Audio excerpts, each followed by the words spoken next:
So the machine we have behind us is a 1908 Dolbeer steam logging machine, and its purpose was to pull logs through the forest so that they would eventually be transported to the sawmill.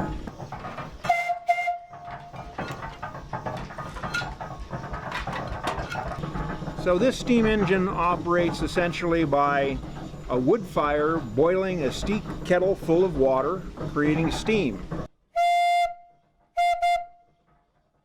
It carries a variety of whistles on it, but back in the day really it only had one whistle for purposes of communication within the forest.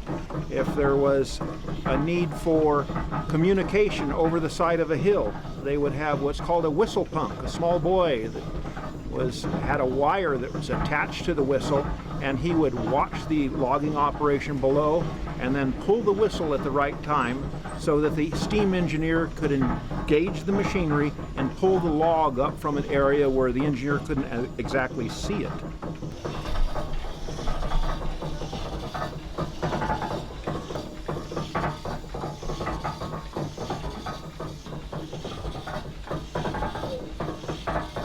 So what we will be doing is a demonstration of how this machine actually moved logs through the forest. Essentially, the loggers would drop the trees and this machine would roll the logs into two-pole chutes, which is basically a road through the woods. They would drag these logs through the woods, eventually dumping them into Shaver Lake.